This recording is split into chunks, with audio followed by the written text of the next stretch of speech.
Estamos en CGN Noticias, Radio, Televisión, en el programa Frente a Frente, un diálogo con la ciudadanía. Vamos a hacerlo a través de los micrófonos de la Unión Nacional de Periodistas Núcleo de Guaya.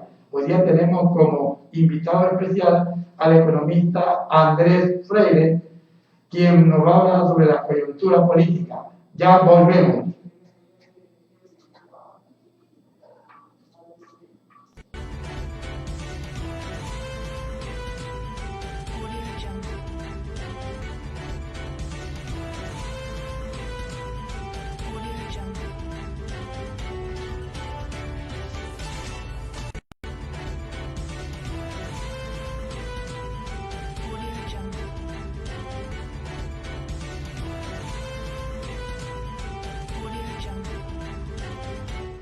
Estamos de regreso en nuestro programa Frente a Frente, un diálogo con la ciudadanía.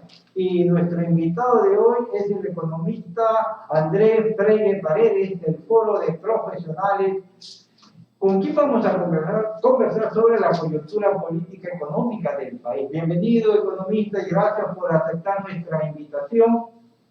¿Cuál es su análisis respecto de la situación realmente política en el país, en esta coyuntura que aparece muy preocupante, primero por la opacidad en los resultados electorales y luego por esta estela de violencia dada en las penitenciarías del Ecuador? 3 penitenciarías que se consideraban modelo y resulta que se da en custodia del Estado y en custodia policial, se da una matanza de 80 detenidos. Realmente esto es preocupante y la ciudadanía realmente se tranquiliza. ¿Cuál es su visión sobre esta problemática? Bueno, de antemano, gracias a la recepción de la Unión Nacional de Periodistas por hacer este prestigioso programa y un poco impulsar los temas comunicacionales desde un gremio tan importante y que tiene pues tantos reales a nivel país, ¿no? Hay que considerar lo siguiente: esto no sucede de la noche a la mañana. El gobierno nacional, desde que comenzó su etapa presidencial, impulsó un proceso en el cual ellos pensaron que la planificación del Estado no era clave dentro de los ejes de trabajo. Entonces, cuando tú no tienes un proceso de planificación y luego ellos insinúan que el diálogo era su base, lo cual en primera instancia parece correcto, pero no fue un diálogo, sino un reparte de espacios de poder a los diferentes organismos políticos, pues lo que sucede es que no se genera un proyecto político y no se genera un proyecto de país desde el gobierno. Cuando esto sucede, y cada entidad que ya es parte de un sector al cual se entrega un espacio de poder funciona de forma independiente y solamente respondiendo a los intereses del presidente o de su grupo cercano, pues no hay un eje de trabajo, no hay una planificación, no hay un incentivo en el cual decir un horizonte, un norte. Entonces sucede este tipo de cosas. La desinstitucionalización del Estado como parte de un proceso de desquebrajamiento del ente democrático. ¿Por qué te menciono esto? Sencillo.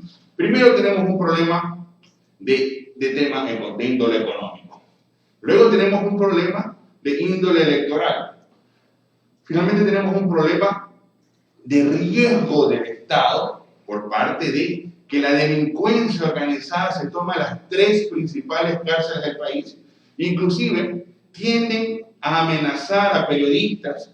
Yo me congratulo de que los periodistas estén con la voz en alza en este tema, que no hayan callado, pero están enviando comunicados a los principales medios de comunicación.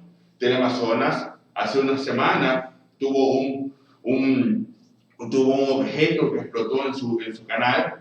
RTS fue visitado por delincuentes y les dieron un comunicado que si no lo pasaban con advertencia, que si no lo pasas, iban a tener ellos amenazas. Bueno, fueron amenazados, pero iban a tener ataques. Canal 1, TC Televisión, lo mismo, ¿verdad? Periodistas que han sido atacados. Entonces tú tienes un problema en el cual también la libertad de expresión está supeditada a la vista y paciencia de lo que estos delincuentes están interesados en comunicar. Bien, ya teniendo esto en mente, ¿qué sucede? Los delincuentes en las cárceles han tenido más internet que la ciudadanía fuera de las calles.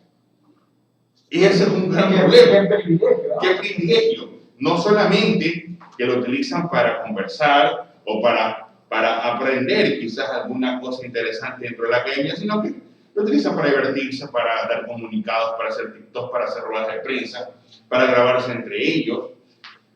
Y no hay control por parte del gobierno, ¿verdad? Han pasado el Estado ahí. Exactamente. Entonces, si tú te das cuenta, el Estado no tiene la capacidad de reaccionar ante este problema. O reacciona tardíamente para decir que va a recoger no ha reaccionado, mi querido Rey. ¿Por qué sucede? A ver, si tú tienes actualmente, y hablamos del día de ayer, un comunicado de prensa de personas que están, con el nombre mismo lo dice, personas privadas de libertad. Entonces, ellos no deberían tener libertad para hacer un comunicado de prensa. Entonces, ¿alguien se los permite? O sencillamente no hay un control para ello. Pero como usted maneja un concepto interesante que me parece a mí que es parte de la larga discusión hace 40 años en el país del retorno democrático, que el concepto de proyecto país, que debería suponer un acuerdo de todos los amplios sectores políticos en objetivos mínimos para el desarrollo del país.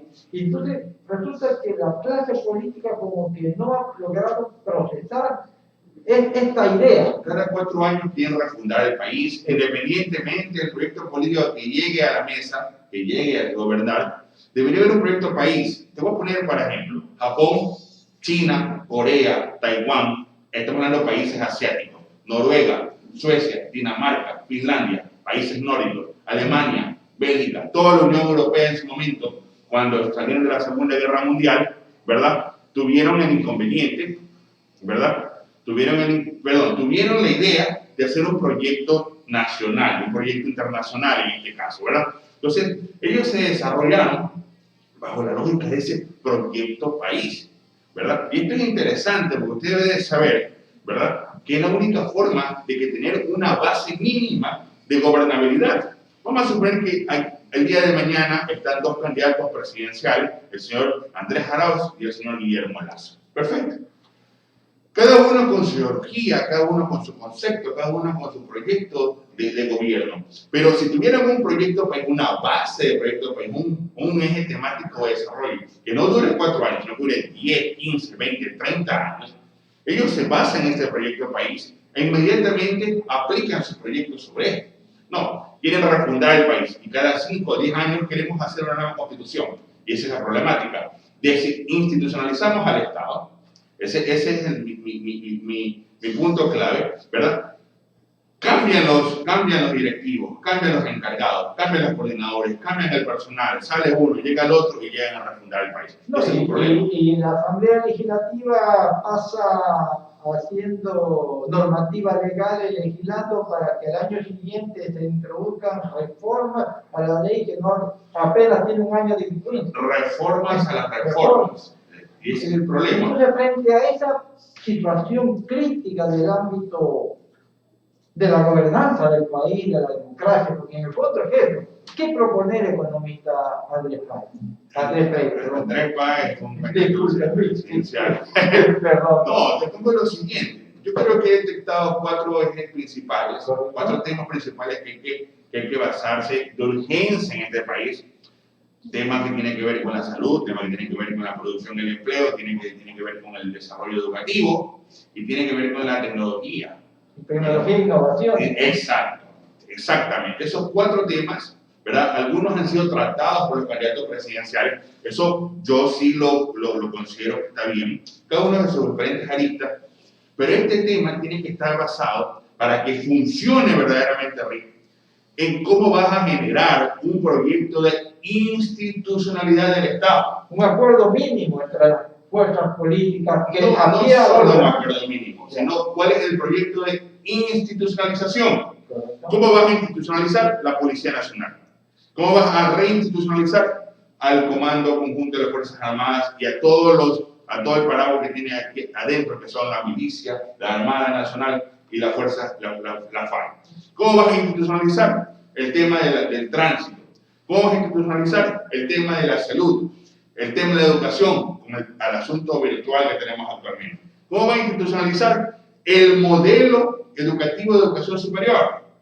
¿Cómo va a institucionalizarse el modelo de comunicación? ¿Cómo va a trabajarse en la interacción con los medios de comunicación? Porque si hay un gobierno, no, este gobierno quiere aplacar a los medios de comunicación. Y viene otro gobierno que quiere entregar todo a los medios de comunicación. Entonces no hay un modelo. Hay varios sectores de profesionales universitarios a nivel del país que han constituido justamente diversos foros en términos de proponer estos grandes acuerdos, ejes articuladores de lo que podría ser el proyecto país.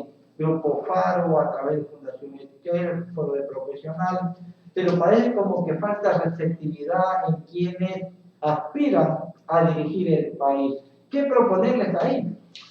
Pues que estos proyectos, o que por lo menos sean puestos en el debate, porque si usted revisa los 3 debates que tuvieron en las semanas anteriores, ninguno, o sea, ok, hablaron de educación, hablaron de salud, hablaron de universidad, hablaron de empleo, ¿verdad? Hablaron de vivienda, hablaron de proyectos, pero no hablaron de proyecto país, ni hablaron de institucionalidad del Estado. Y este problema que tenemos actualmente en la crisis carceriana es un problema de institucionalización. No es un problema de seguridad, no es un problema de denle más balas o denle más armas a los policías. No, es un problema de institucionalidad. ¿Por qué? Sencillo. A ver, vamos a suponer que tú tienes en este ente carcelario 300 personas. Y aquí tienes un X número de guardias atrás en supervigilancia a estas personas. Si hubiera una normativa y unos indicadores, un modelo en el cual funcione, ¿verdad? Se supiera que a X número de personas que están privadas de libertad, tienes también que tener un X número de personas que los cuiden. Y deben saber que existe una normativa que no se permitiría el acceso a Internet a estas personas, que no se permitiría, sino X número de personas que puedan visitarlos o no, sino que aquí está a mansalva y a disposición del que esté encargado de la cárcel, ¿verdad? El que esté encargado de la cárcel, la fiscalía hace una cosa, los jueces hacen otra cosa, el que está encargado de la cárcel hace otra cosa, el director de la SMAI hace otra cosa, los presos hacen otra cosa, los policías hacen otra cosa. Dice que el Vox Populi, ¿de qué sirve que el policía se lo lleve preso si a la semana está fuera de la cárcel? ¿Verdad? ¿Por qué sucede esto? No hay una coordinación entre los entes gubernamentales, entre los entes estatales, para que, si tú me entregas, mira, el caso Rasquiña es clarísimo. Una persona que era líder de una banda criminal, que era líder de una mafia, que había asesinado, matado, narcotráfico y una serie de delitos más, sale a los pocos años, solo por el hecho de estar estudiando. Y el peligro que ese señor representa en la sociedad, ¿dónde se lo ve? ¿Verdad? Entonces, la ciudadanía se ve indefensa ante estas circunstancias. ¿Y cómo reacciona? Exige pena de muerte, exige libre portabilidad de las armas, porque dice, si el Estado no me defiende, tendré que defenderme. Son reacciones emotivas inmediatas, digamos, frente a esta incertidumbre justamente de no contar con la seguridad y que haya un Estado que garantice justamente gobernabilidad, tranquilidad ciudadana en términos de seguridad, acceso a un empleo, a un salario, también a una seguridad social que es parte de la problemática del país, ¿no? Entonces, bueno, estas han sido las palabras del economista Andrés Freire Paredes del Foro de Profesionales, a quien agradecemos por su intervención. Y de inmediato, luego de una pausa, vamos con una entrevista a Flavio Cervantes, ¿no?, de Unidad Popular.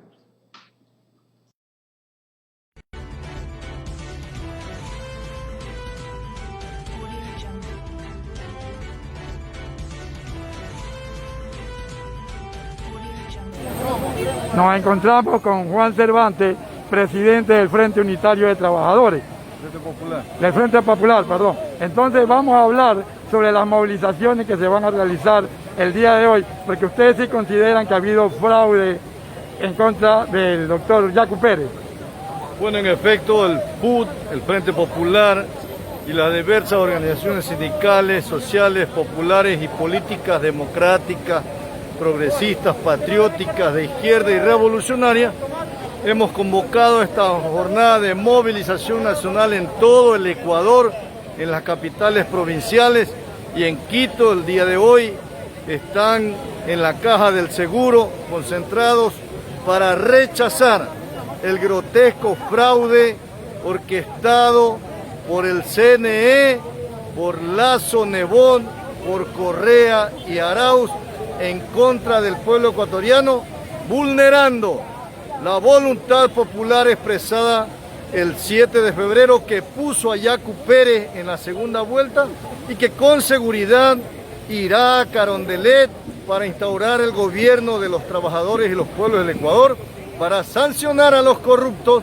para liberar a la patria y recuperar los recursos naturales. Y en esa línea atender de manera urgente las demandas de la juventud, como libre ingreso, la recuperación de los derechos de los trabajadores, como el reintegro de todos los trabajadores, empleados públicos y maestros que han sido despedidos precisamente en este proceso de la crisis sanitaria, para declarar la moratoria del pago a la deuda externa, para recuperar esos recursos y reactivar el aparato productivo del pequeño y mediano productor del campo y la ciudad. Por eso, esta jornada el día de hoy y que en Guayaquil se realiza aquí en la Plaza San Francisco, en rechazo, como hemos señalado, al fraude y también por el respeto a la voluntad popular expresada en las urnas el 7 de febrero. ¿Ustedes consideran que con todas estas movilizaciones el Consejo Nacional Electoral podría retroceder acaso?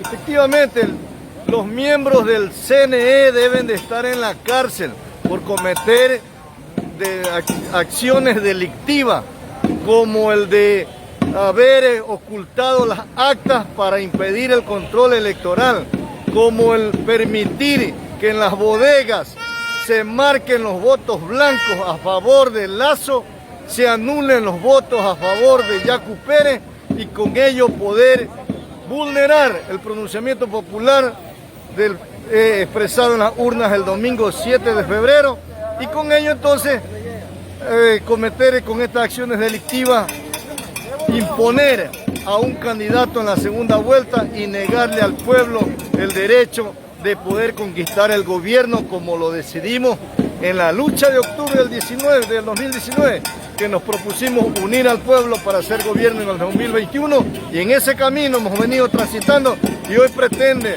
la derecha del siglo XXI y la derecha tradicional impedir, vulnerando, violando la ley, la Constitución y el Código de la Democracia. Por ahí nosotros nos hemos enterado que el abogado Nebot ya le ha quitado el respaldo a Guillermo Lasso y lo está apoyando a Lau. ¿Qué han sabido ustedes? Todo es posible porque recuerdan el pueblo ecuatoriano que los únicos que ganaron en la década robada han sido los grandes empresarios y banqueros a los que representan Lasso, Nebot y Correa. Y es más, en esta última etapa, Correa aprobó en su gobierno la ley de alianza pública-privada, mediante la cual se ha establecido, como en el caso de la aerovía, que la alcaldía invierte el 85% y una empresa que lo administra el 15% y se lleva toda la renta durante más de 20 o 30 años. Es decir, Correa gobernó para los sectores de Lasso, Nebot, de los banqueros, y por eso es que con Moreno, puesto por Correa, se está incumpliendo la misma política. Los ministros de Finanzas han sido puestos por Nebot y por Lasso, como es el caso del binomio de Cinta Viteri, Mauricio Pozo, que es el ministro de Finanzas. Bueno, la palabra del compañero Juan Cervantes. Muchas gracias. Muchas gracias.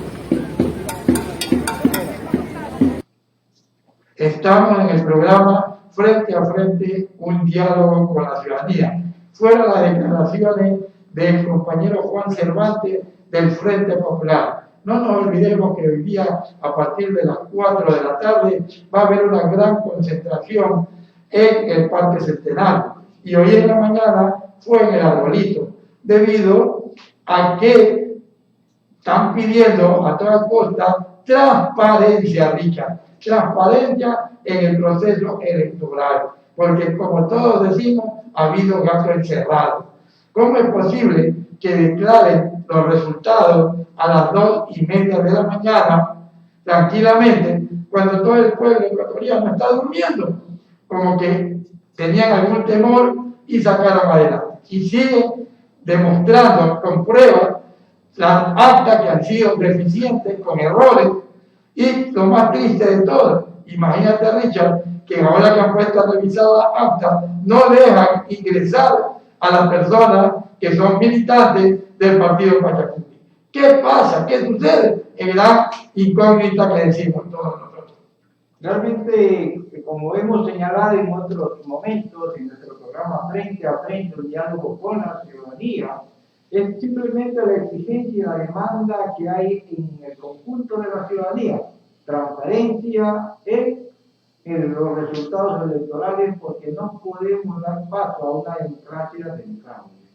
Puede que uno u otro candidato, independientemente de nuestras simpatías o opciones políticas por quien hayamos votado, esté o no en la segunda vuelta, pero que nunca haya la percepción ciudadana de que es simplemente a través del fraude. Eso empaña la democracia y, como lo comentaba ya nuestro entrevistado de hoy, el economista Andrés Freire, resulta de que necesitamos trabajar todos en un proyecto de país, más allá de las fuerzas políticas que pudieran llegar a la gobernabilidad, a la presidencia del país. Necesitamos que haya 3, 4, 5 ejes articuladores de un país que avanza. No podemos estar cada vez inventando la vaca.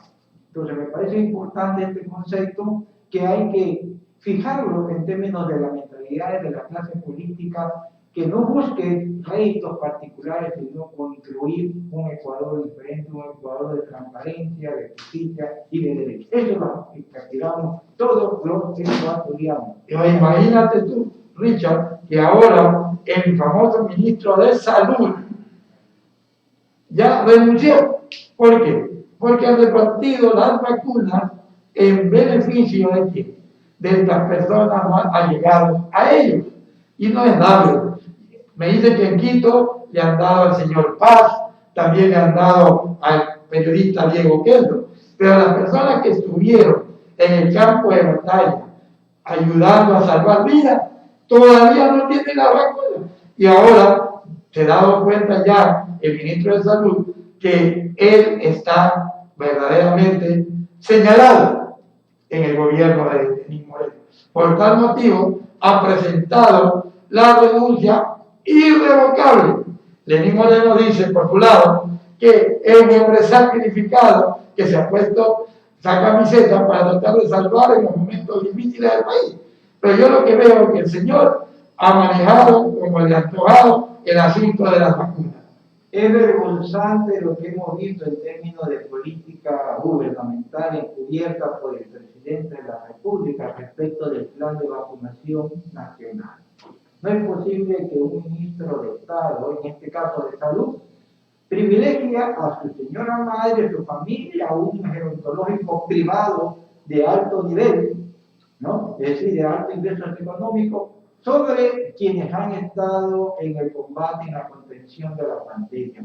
Y que luego, para encubrir eso, del lote tan reducido de vacunas que ha llegado al país, porque realmente o sea, no tiene nombre, y están repartidas. Entonces se lo reparte y un reparto que busca encubrir lo que hizo anteriormente. Invita a los señores rectores de las universidades que han tenido la interesa de rechazar esto, diciendo que nosotros no estamos en la primera línea de combate, a pesar que pudiéramos ser una persona vulnerable. Pero hay otros que sí, pues.